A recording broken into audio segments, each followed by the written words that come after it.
이제 수식들이 많이 나오니까 정신이 없습니다. 자, 마지막 투자로 마지막 수식입니다. 비율 분석법. 작년에 또 두 문제가 또 출제를 했었죠. 이 비율 분석법도 시험 문제에 출제가 또 매년 되는 또 중요한 부분입니다. 할인 현금 흐름 분석법도 작년에 두 문제 나왔지만요, 이 비율 분석법도 작년에 두 문제, 이론 하나, 계산 문제 하나 출제했습니다. 그러니까 여러분 올해 시험도요 중요한데, 우선 매년 출제된 용어가 있어요. 여러분 시험에 매년 나온다 하는 건 반드시 암기를 해야 돼요. 자, 여러분 이미 배웠습니다. 지렛대 효과에서 뭐를 배웠었죠? 대부 비율을 배웠어요. 자, 요즘 대부 비율로 우리 뉴스로 안 나오고요. 뉴스 신문에는 뭘로 나오냐 하면요, 담보, 이 부동산을 담보로 금융기관으로부터 얼마나 인정받느냐, 그 비율을 얘기해요. 담보 인정 비율. 그리고 요걸 또 우리 출제위원회에 따라서는 대출 비율, 융자 비율, 또 저당 비율, 이렇게 출제를 많이 해요. 융자 비율, 대출 비율, 저당 비율 다 같은 용어다, 이렇게 보시면 되는데, 이게 바로 여러분이 론은 대출금이거든요. 론은 대출금이고 to value거든요. 그럼 요 to는 뭐뭇에 대한이거든요. 부동산 가격에 대한 대출금의 비율이다. 그래서 시험 문제 낼 때는요, 꼭 요 용어들이 많다 보니까 괄호 안에 꼭 뭐를 적어줘요? 괄호 안에 약어 LTV를 꼭 괄호 안에 넣어줘요. 시험 문제 출제할 때는. 그래서 이 LTV는 부동산 가격, 이 부동산 가격에 대한 대출금이 차지하는 비율이에요. 그래서 부동산 가격인데, 여러분 부동산 가격이 10억이다. 그럼 부동산 가격이 10억이라면은 만약에 40% 적용한다면 얼마? 지금 우리 대출 40% 적용하면 얼마? 10억에 최대 4억까지 융자가 가능하다는 얘기예요. 그래서 이거는 뭐를 기준으로 한다? 여러분이 이 대부 비율은 부동산 가격이에요. 이 부동산 가격을 기준으로, 이 부동산 가격을 기준으로 대출 규모를 결정해줘요. 그러니까 부동산 가격을 기준으로 뭐를 결정? 대출 얼마 줄 거냐? 대출 규모를 결정해 줍니다.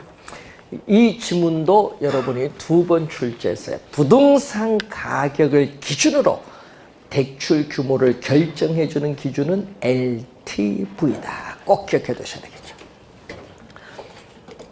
그럼 대부비율이 높으면 어떻게 돼요?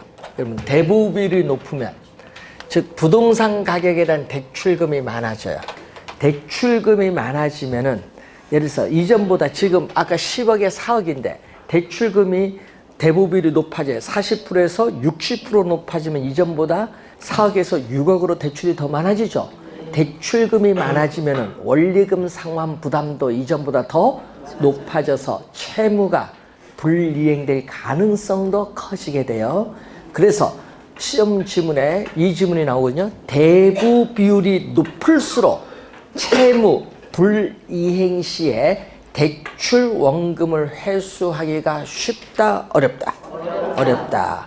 그 지문이 있죠? 많이 나오는 거예요. 자, 대부 비율 관련돼 여러분 10억이에요. 지금 10억이라 예를 드는데, 부동산 경기 침체로 부동산 가격이 하락을 했어요. 10억이 폭락을 해서 6억이 될 수도 있죠. 근데 대출금은 얼마 받았다?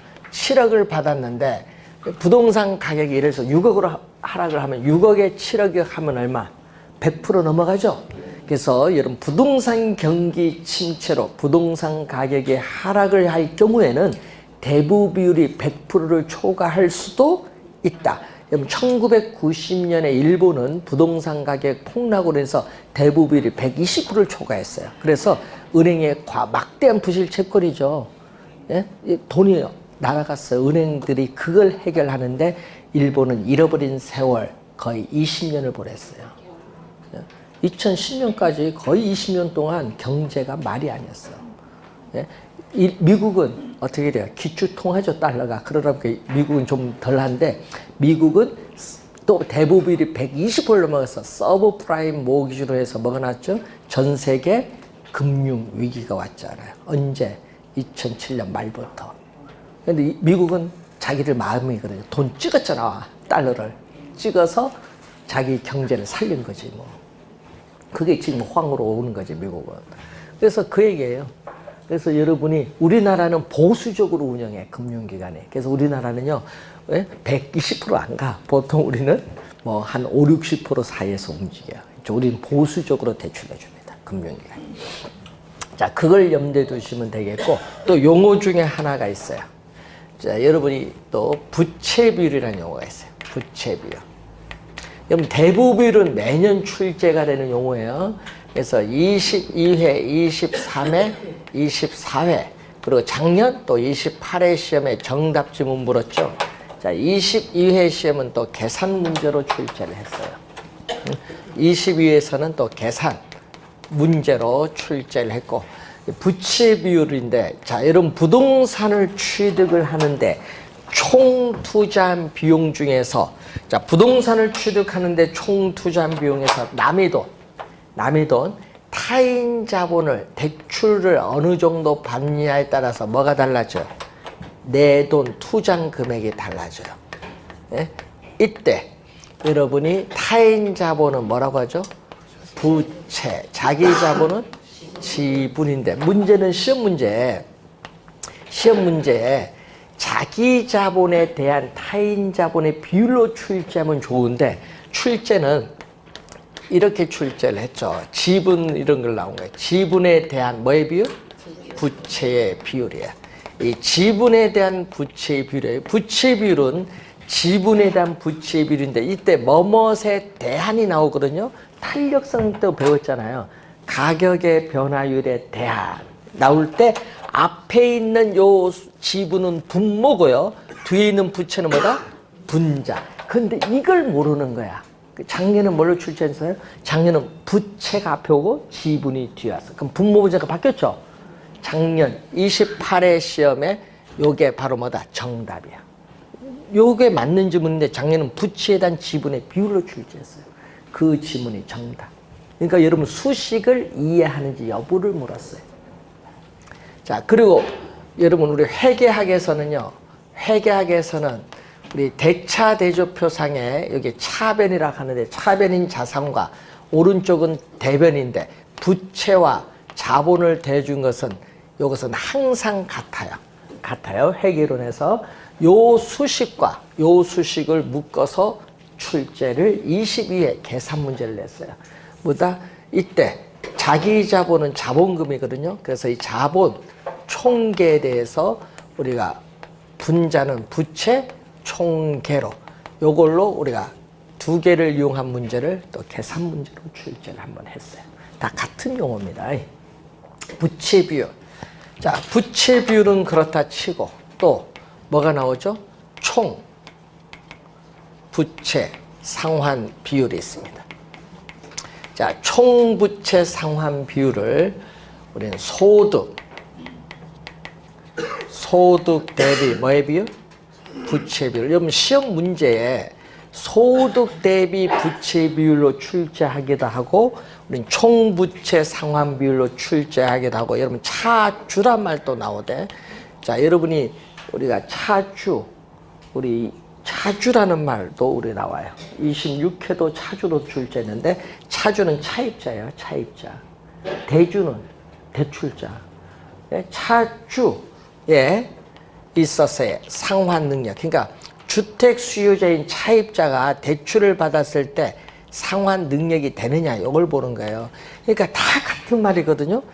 이게 다 같은 말인데 출제원들이요, 뭘로 출제했냐? 작년은 뭘로 출제했어요? 총부채 상환 비율. 그리고 그 앞에 27회 6회는 뭘로? 차주의 상환 능력으로 출제했지. 이걸 뭐라고 한다? 또 약어가 있거든요. debt, 또 to, income. 그래서 여러분이 DTI. 그래서 여러분 뉴스나 신문에 보면 또 DTI라는 용어 많이 나오죠.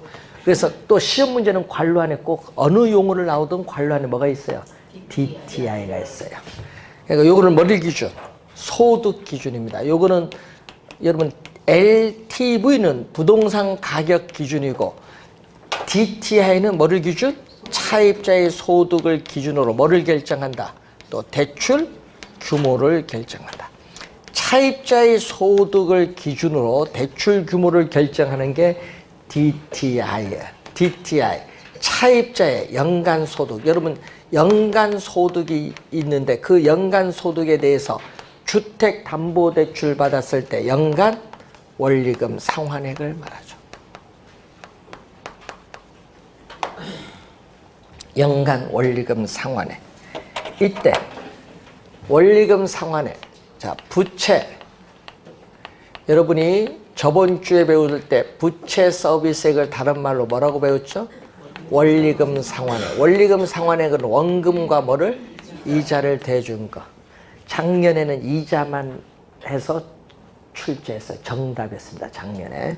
원리금 상환액은 대출금에 뭐를 곱해주죠? 저당 상수를 곱해주죠. 우리 화폐 시간 같이 배울 때 이 수식을 여기 대입시키는 거지. 여기 대입시키면은 대출금 저당 상수가 들어오죠. 그럼 여기 40%면 0.4야. 계산하면 대출금 얼마가 나와요. 그럼 시험 문제는 뭐네요? 네, 시험 문제는 6번 정도 이제 계산 문제 나왔잖아요. 최근 10년 동안 엄청 많이 나오네. LTV 또 뭐죠? DTI. 이 두 가지 대출 승인 기준.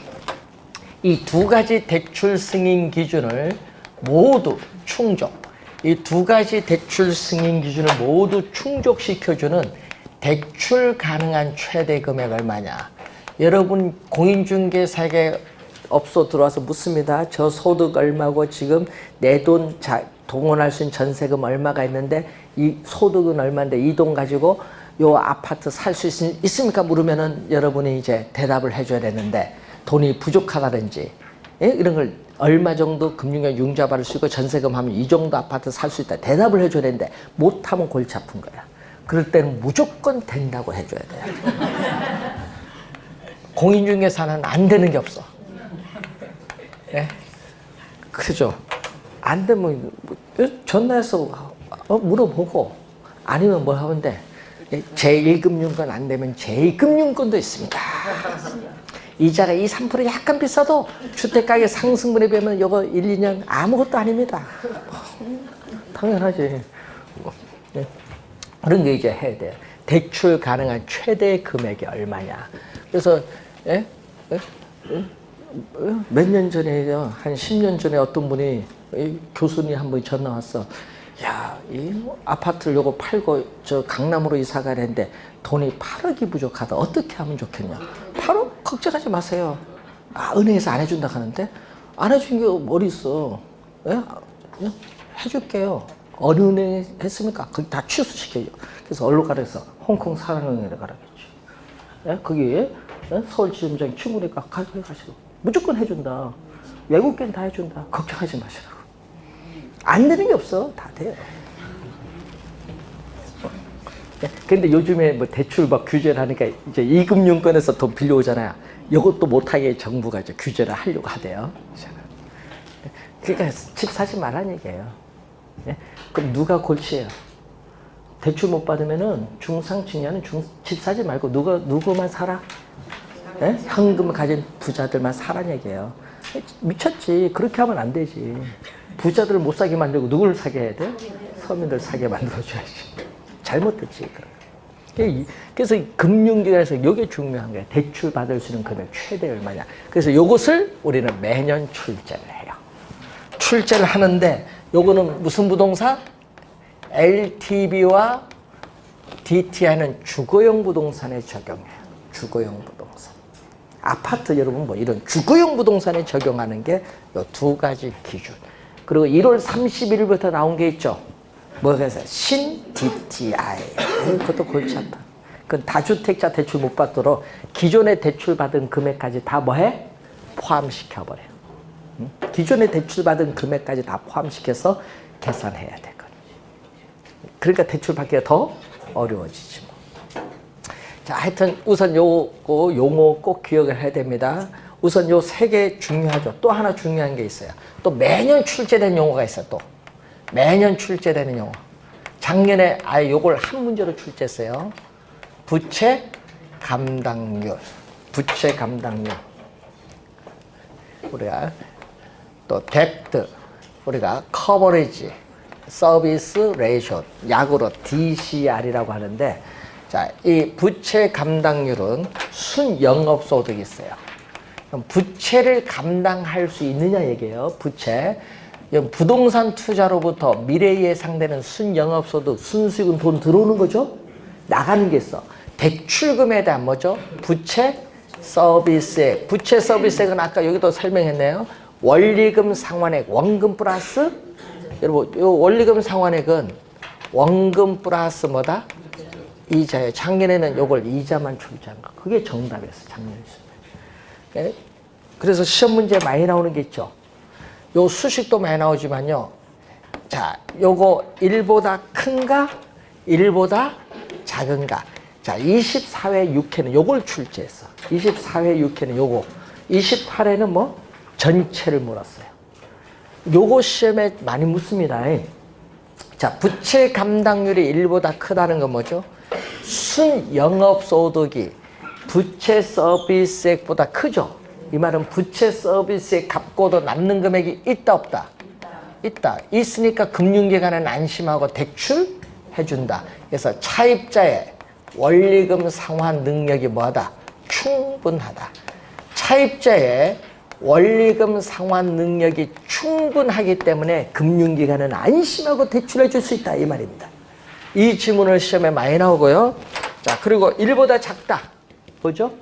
작년에 나왔잖아요. 순영업소득이 원리금 상환에 갚기에도 부족하다. 그러면 채무가 불이행될 가능성이 상당히 높아지기 때문에 금융기관은 대출을 해주지 않는다 이 말이죠. 만약 1에 가까이 가면, 자, 1에 가까울수록, 그럼 1에 가까울수록 분모 분자가 비슷해요. 분모 분자가 비슷하니까 어떻게 돼? 차입자는 채무 불이행될 가능성이 높아지고 금융기관은 차입자의 채무 불이행의 가능성이 높아짐에 따르는 위험도 높아져.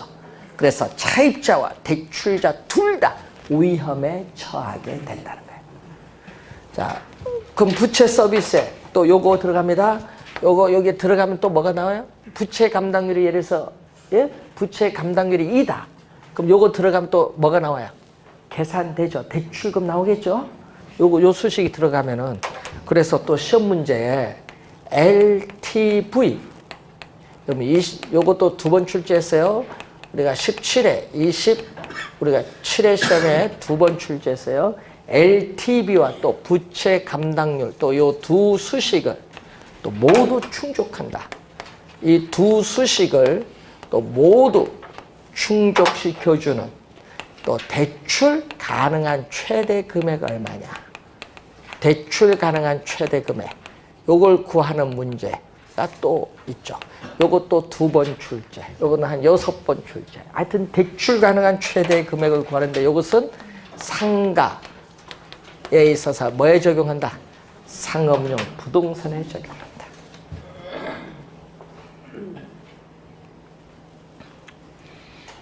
요 4개 용어는요, 시험의 단골이야.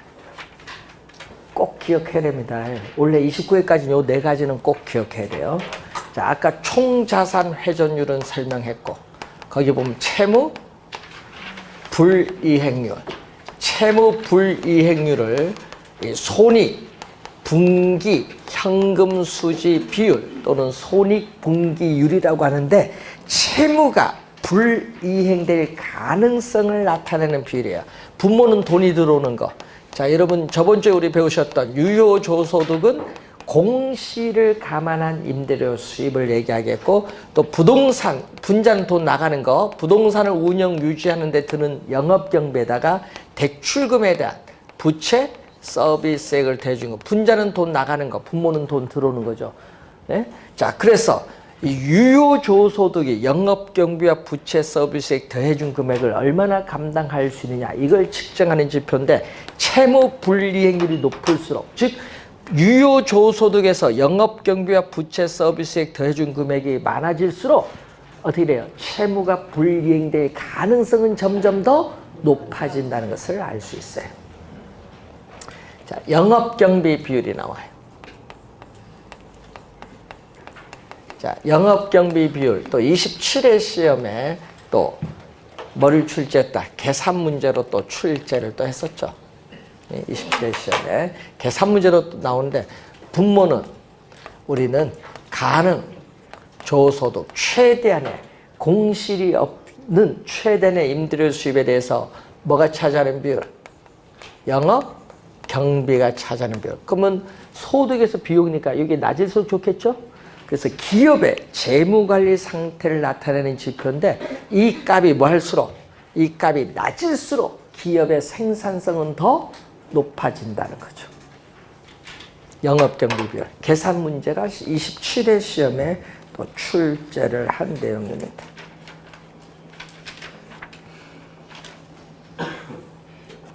자, 그래서 하여튼 시험 문제는 뭐가 중요하다는 것이죠? 앞에 네 가지가 중요하다. 자, 이렇게 해서 작년 9문제 출제를 했고 평균 7문제 출제되는 투자론을 마치는데 이 투자론에서 여러분이 개론에서 가장 최근에 어려워하는 부분, 단원이에요. 이 투자 이론에서 작년에 뭐 9문제, 평균 7, 8문제 나오잖아요. 여기서 4개 정도 맞추면요, 개론 80점 갑니다. 네?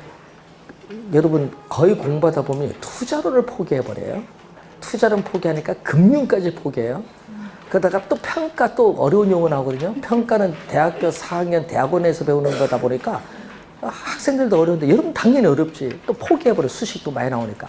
그러니까 100점에 45점을 포기해버리니까 점수 날 게 있어요? 55점인데 거기 다 맞는다 보장이 있어요? 그래서 여러분이 공부 요 뒤에 단원 투자 금융에서 12문제 출제되잖아요. 그리고 평가 18문제입니다. 투자 금융 평가 18문제 중에서 반 이상 맞으면, 반 정도 맞으면 개론 고득점을 가요. 그럼 반 맞으려면 어떻게 돼? 공부하다가 어려운 건 포기해버리고 쉬운 거라도 맞아야지. 여러분, 그래서 여러분 작년에 출제원들이 여러분들이 분석을 한 거예요. 뭐를 분석했겠어? 아, 학생들은 학원에서 어려운 거 다 포기하니까 그러면 그 부분은 쉽게 내고 다른 계산은 어렵게 내자 해서 그렇게 내니까 여러분 난리 난 거예요. 작년 투자론 계산 문제 3문제밖에 그 3문제 다 쉬웠어요. 한 문제만 다 쉽게 내고요. 작년 계산 문제 다 쉽게 내고 뭐만 어렵게 냈어? 수식으로 막 출제해버리니까 학생 또 수식 다 포기했잖아. 그거 틀려버리니까 쉬운 문제들을. 그래서 작년 개론 고득점을 많이 못 맞은 거예요. 그래서 여러분이 출제원이 마음이에요.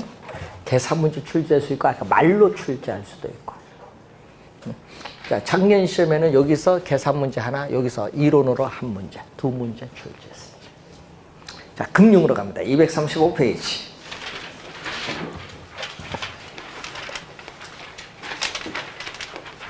우리는 금융은 financing이라고 해요. 그래서 여러분 financing을 금융이라고 하는데, 그래서 금융은 자금을 융통하는 과정. 그러면 요거 줄여서요 뭐라고 한다? 금융이에요. 자금의 융통, 즉 자본을 조달하는 행위예요. 자금의 융통, 자본을 조달하는 행위를 뭐라고 한다? 금융, financing이에요. 원어로는. 자, 그러면은 이 금융에 있어서 우리 김지영 교수는 자신의 저서에서 부동산 금융의 개념을 2가지로 설명하는데 그 내용이 235페이지에 나와 있어요. 자, 부동산 금융이란 부동산을 운용 대상으로 해서 이 자본을 조달하는 일련의 과정을 뭐라고 한다? 부동산 금융. 그 개념이 19회 시험과 25회 2번 출제된 지문이야. 그 지문이 그럼 3번에 있잖아요. 부동산을 운용 대상으로 하여 자본을 조달하는 일련의 과정. 이 지문을 19회, 25회 2번 출제했어요. 그리고 거기 1번 지문 보세요. 부동산을 개발 또는 취득하려는 목적하에 화폐와 신용을 이전하기 위해서 사용되는 제도, 시장, 그리고 수단과 관계된 영역을 부동산 금융이다. 이것은 19회 시험의 출제. 19회 시험 1번과 2번 요 두 지문을 다 출제했다는 얘기죠. 자, 1번은 19회 시험에 출제된 지문. 자, 그 1번 지문 바로에 특수라는 말이 있는데, 자, 여러분이 공공부문에서 자금을 조달하는 대표적인 것은 어디서 조달하냐 하면요. 주택도시기금법에 따른 주택도시기금에서 조달해요. 예? 주택도시기금이 뭐죠? 국민주택기금에. 여러분 옛날 강의할 때 그 얘기했냐? 우리 부영 옛날에 어떻게 그래요? 김대중 정부 시에 우리 국민주택기금 90%를 지원받아서 임대주택 지어서 회사가 갑자기 컸잖아요. 90% 지원해 주는 경우가 없거든요. 그러니까 뭐가 문제가 있었지. 어떤 국민주택기금 다른 건설업체는 안 주고 90%를 부영이 독점을 한 거예요. 그래서 큰 기업인데 문제는 그때 당시 임대주택을 지을 때는 임대주택 살다가 5년 후 분양이잖아요. 그럼 분양할 때는 뭐 한다? 가격이 오르니까 분양을 안 해. 차일피 미루면서 한 7, 8년 뒤에 분양을 합니다. 그럼 분양할 때는 그때 시세대로 받아서 넘길 거 아니에요. 그래서 돈 버는 거예요. 뭐냐? 자기들은 뭐다? 땅 매입을 한데 땅을 매입을 했잖아요. 네? 매입하는데 국민주택기금 돈 갖고 땅을 사고 그 건설자금은 국민은행에서 돈 빌려서 건설하고 보증금 받아서 챙기고 임대료 받아서 챙기고 그거 누가 못해? 국가 돈 갖고 사업을 했지. 네? 그래서 말이 많아서 주택건설촉진법을 폐지한 거예요. 네? 주택법으로 바뀐 거지. 네? 그래서 하여튼 이 주택도시기금이 그때 상당히 문제가 많았어요. 국민주택기금.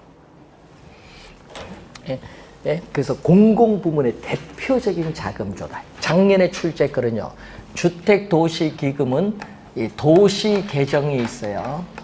도시계정과 주택계정 두 가지 계정을 가지고 있는데 이때 도시계정은 여러분이 우리 뭐를 배우냐면 도시재생사업이라고 들어보셨죠? 예? 도시재생사업을 할 때 주택도시기금을 통해서 도시계정에서 자금이 지원되는 거고 작년에 여기서 출제된 거예요. 주택계정을 통해서 자금 지원해 줄 때 이런 주택구입자금, 개량자금, 임차자금을 빌리죠. 근데 우리는 국민주택 규모 이하에 대해서만 대출해 주지 국민주택 규모 초과하는 건 융자가 안 되죠. 작년 그게 정답이었어요. 국민주택 규모 초과가 정답. 그건 상식이에요, 상식. 대출 은행 가서 한번 상담 받아본 사람은 그 답 찾아. 은행 가서 상담 안 받아봤으니까 모르지. 또 주택법에 국민주택 규모 개념이 나왔는데 그거 몰라서 또 틀린 사람이 있어. 그래서 여러분이 작년에 출제됐죠. 그럼 출제됐으니까 앞으로 10년간 출제될 일은 없다. 작년에 출제됐는데 뭐. 민간 부문에서 자금을 조달하는 대표적인 게 여러분 뭐죠? 제1금융권, 뭐 은행이라든지 보험회사라든지 또 뭐죠? 뭐 요즘 제2금융권이 뭐 저축은행이라든지 주택할부금융 많죠? 제1, 2금융권을 통해서 자금을 조달하잖아요. 그래서 이렇게 공공부문과 민간부문에서 자금을 우리는 일정한 자금을 이렇게 확보를 해야 돼요. 일정한 자금을 확보를 해서 토지 소유자에게 토지를 개발하는 자금을 융통해 주는 것을 토지금융이란 말이 있어요. 토지금융. 자, 그리고 주택 수요자에게 주택을 구입을 하는 자금 또는 개량 자금을 지원해 주는 실수요자에 대한 금융이죠. 실수요자에 대한 이 금융을 우리는 전문 용어로 주택소비금융이라고 해요. 주택소비금융. 주택소비금융은 우리는 수요자에게 자금을 융통해 주는 거잖아요. 그래서 이것을 우리는 수요자금융이라고 해요. 수요자금융 대표적인 게 뭐죠? 한국주택금융공사를 약어로 HF인데 한국주택금융공사의 보금자리론이죠. 보금자리론. 이것을 우리는 모기지론이라고 해요. 모기지론을 번역하면은 저당대부 또는 저당대출인데 이걸 저당대부, 저당대출을 우리는 한국주택금융공사에서는 보금자리론이라고 부르고 있어요. 대표적인 수요자 금융입니다. 그리고 또 일정한 자금을 또 누구에게? 주택 공급자에게 주택 건설 자금을 또 융자해 줄 수 있어요. 이것을 뭐라고 한다? 주택 무슨 금융? 개발 금융이다. 주택 개발 금융. 주택 개발 금융은 무슨 금융이죠? 공급자. 공급자가 자금을 융통하는 수단이다. 대표적으로 주택개발금융 이제 여러분 배운 PF라고 약어를 쓰죠. 프로젝트 파이낸싱이라든지 뭐 건축, 뭐 대부 등이 대표적인 주택개발금융이야.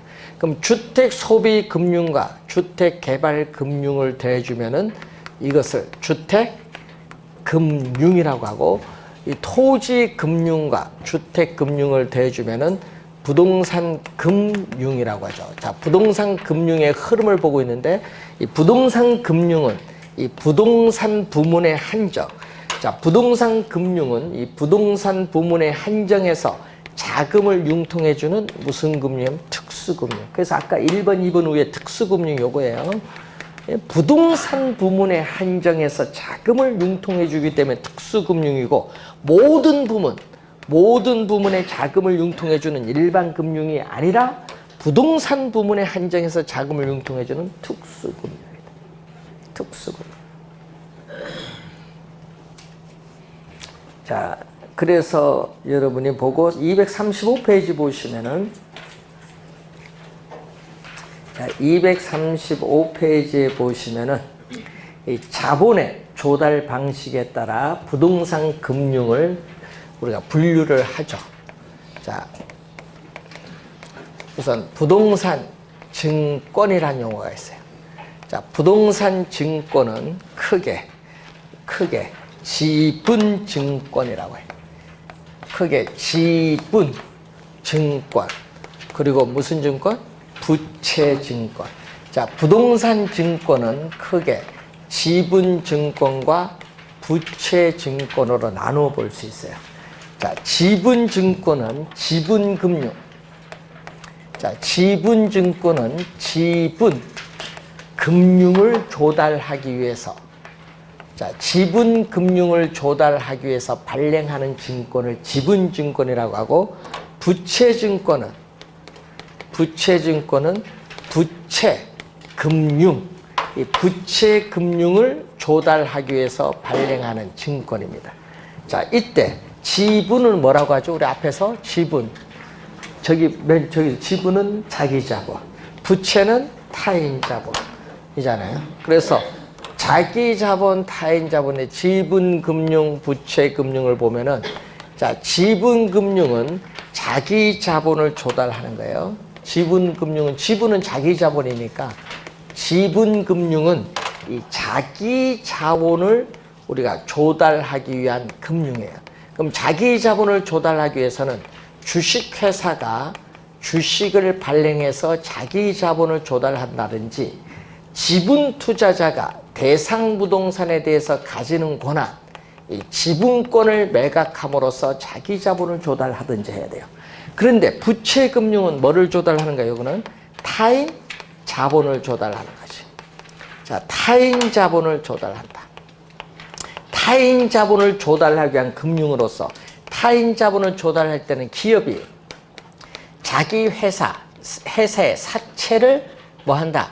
발행함으로써 타인 자본을 조달한다든지, 금융기관에 부동산을 담보로 저당권을 설정해서 우리가 융자를 받든지, 이 저당권을 설정하는 게 우리 이러한 내용이 이제 되겠죠. 그래서 여러분 교재 235페이지에서 236페이지에 나오는 그 내용이 이제 나오는데, 자, 우선은 시험 문제는요, 요걸 출제하잖아요. 이 지분 금융 방식에는 어떤 게 있고, 부채 금융 방식에는 어떤 게 있느냐. 자, 지분 금융 방식에 우선 여러분 또 배우시게 될 용어 중에 뉴스 신문에 많이 나오는 여러분 리츠라고 해요. 리츠인데, 리얼 에스테이트는 부동산이고요. I는 인베스트먼트 투자. 요거는 트러스트 신탁이야. 부동산 투자 신탁. 그대로 원어 그대로 번역하면 부동산 투자 신탁이라고 하고, 이것을 부동산 투자 회사에 관한 법률에 의해서는 부동산 투자 회사라고 하는데, 이것을 우리는 무슨 거죠? 주식회사잖아요. 그러니까 주식회사니까 발기인을 모집을 해서 주식을 발행해서 자기 자본을 조달합니다. 자, 그리고 26회 시험, 여러분 26회 시험에 출제되었던 부동산 신디케이트, 이거는 26회 시험에 출제된 용어. 그리고 조인트 벤처, 이거 다 뒤에서 배울 건데, 조인트 벤처는 또 21회 시험에 출제된 용어죠. 자, 그리고 부동산, 여러분 자본시장과 금융투자업에 관한 법률에 의해서 설립된 부동산 집합투자기구, 용어 어려워요. 부동산 집합투자기구는 여러분 잘 안 들어본 용어고요. 이 말을 많이 들었어요. 여러분, 부동산 펀드를 많이 들었지. 부동산 집합투자기구를 일명 우리 부동산 펀드. 여러분 펀드 가입은 해봤죠? 부동산 말고. 뭐 미래에셋증권 뭐 펀드 있잖아요. 우리나라 최초의 펀드가 바이코리아예요. 옛날 현대증권 이치에 제말 바이코리아. 펀드, 펀드. 자, 이것은 지분금융 방식이에요. 그래서 19회 시험에 이 김지영 교수가 자신이 저서에서 처음 출제했죠. 19회 시험, 21회 시험, 26회 시험은 신디케이트, 조인트 벤처는 21회 시험, 그리고 작년에 또 지분금융 또 출제했죠. 자, 부채금융 방식은 또 22회 시험에 출제했어요. 부채금융 방식은 우선 저당, 금융기관에 부동산을 담보로 제공하고 저당권을 설정해서 자금을 융통받는 저당금융을 또는 뭐라고 하죠? 담보금융. 자, 토지 소유자가 토지를 신탁해서 받은 이 수익증권을 금융기관에 담보로 제공해서 자금을 융통하는 뭐죠? 신탁금융. 뭐에 의한? 담보 신탁에 의해서 자금을 융통하는 것. 이건 18회 시험에 출제를 했고. 자, 그리고 또 주택법에 의해서 주택으로 상환받는 어떻게 돼요? 사채를 발행할 수 있죠. 네, 주택 상환 사채를 발행할 수 있는데 요거 무슨 부채금융. 자, 프로젝트 파이낸싱에서 프로젝트 시행회사가 회사채를 발행해서 개발 사업에 필요한 자금을 조달하죠. 이것은 부채금융 방식입니다. 지분 부채금융 방식 시험에 잘 내죠. 그런데 여기다가 여러분이 또 메자닌 금융이라는 게 있어요. 메자닌 금융은 24회 시험에 출제인데, 메자닌 금융은 지금 자기 자본 지분과 타인 자본 뭐죠? 부채. 요게 중간, 지분과 부채의 중간 영역을 가진 거. 지분과 부채의 중간 영역을 가진 게 요거거든요. 그래서 이런 게 있거든요. 여러분이 메자닌이라는 단어는요, 이탈리아어입니다. 이탈리아. 메자닌. 자, 오페라 여러분 가면요, 1층, 2층 있어요. 오페라 여러분 보러 가면요, 1층, 2층 있는데 그 중간에 라운지가 있어요. 1층 중간 라운지를 메자닌이라고 해요. 중간 라운지를 메자닌. 그래서 중간, 요거 중간이라는 의미에서 메자닌이라는 용어가 붙은 거예요. 메자닌 금융. 그래서 여러분이 24회 정답이 요거거든요. 보기 5개 중에서 메자닌 금융 찾아라. 뭐 여러분 일정 조건, 일정 기간 하에서 신주로 인수받을 권리가 부여된 사채가 있어요. 이걸 우리는 신주 인수권부 사채. 이것을 우리는 24회 시험의 정답 지문이에요. 그리고 삼성그룹이 상속받을 때 사용했던 용어가 있죠. 예? 용어. 여러분이 삼성전자가 뭐 했어요? 예? 회사채를 대규모로 발행해서 실권되겠죠. 그러면 그것을 어떻게 돼요? 대주주들이 사요. 사서 일정 기간 조건하에서 그 사채를 뭘로 바꾼다? 주식으로 전환해서 지분을 높여서 상속을 받잖아요. 그게 전환사채야. 전환사채. 대표적이에요. 자, 우리 주식시장에 주식 보면 보통주 있고 우선주가 있어요. 이때 배당의 우선순위가 빠른 주식이 뭐죠? 우선주. 또 우린 다른 모든 대출에 비해서 어떻게 돼? 순위가 뒤로 밀리는 게 있거든요. 예? 뒤에 순위가 놓이는 조건. 후순위 대출. 이런 것은 전부 매자닌 금융에 속해요. 자, 매자닌 금융이라는 용어 하나 기억을 좀 해두시고, 자, 237페이지 보시면은 제도권 금융이 나오죠. 위에 보면 제도권 금융은 공식적 금융이라고 하는데 뭐를 통해서? 여러분, 제도권 금융은요, 공식적 금융이에요. 금융기관인 은행이나 보험회사 이런 금융기관을 통해서 자금을 융통을 받으면은 제도권 금융인데 뭐가 나오죠? 거기에 비제도권. 비제도권은 반대로 생각하면 금융기관을 통한다, 안 통한다? 이건 금융기관을 통해서 자금을 융통받는 거고, 비제도권 금융은 금융기관을 통하지 않는 거예요. 여기는 두 가지가 있거든요. 수요자, 공급자가 있어요. 네. 수요자, 공급자. 자, 여러분 수요자가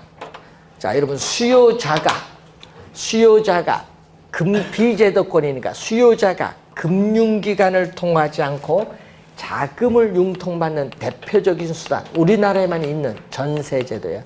전세금 안고 주택을 매입을 할 때 전세금이 금융기관의 융자를 받은 것과 똑같은 효과를 주는 거예요. 그럼 공급자는 주택 선분양제도예요. 자, 여러분 서강대 김경환 교수가 논문을 발표할 때 이걸 처음 사용했거든요. 그래서 공급자가 금융기관을 통하지 않고 자금을 융통하는 게 선분양입니다. 자, 여러분 아파트 선분양 받으면 여러분 계약서를 쓸 때 그 계약서를 건설업체는 금융기관에 여러분 명의로 제출해서 한꺼번에 건설자금 대출받아요. 금융기관을 건설업체가 여러분 명의로 받는 거예요. 건설업체가 공급자인 건설업체가 선분양을 통해서 금융기관을 통하지 않고 자금을 조달하는 거예요. 누구의 명의로? 여러분 명의로 대출받아서. 그러면 금융기관 부도나면 어떻게 돼요? 여러분 건설업체 부도나면, 예? 건설업체가 부도나면은 여러분 명의로 대출받았으니까 그 돈은 여러분이 다 갚아야 돼. 그러니까 옛날 문제 있었죠. 그래서 그것 때문에 생긴 회사가 IMF 이후에 생긴 대한주택보증이야. 대한주택보증 들어보셨어요? 이것이 요즘 뭘로 바뀌었어요? 주택도시보증공사로 바뀐 거예요. 그게 요즘 우리 뉴스 나오면 HUG야. 예? 예? 주택, 어번, 도시, 개런티, 보증공사, HUG. 대한주택보증이 주택도시보증공사로 바뀐 거예요. 선분양한 아파트의 입주자를 보호해주기 위해서 도입된 거예요. 기관이. 이번에 또 주택법 바뀌어요.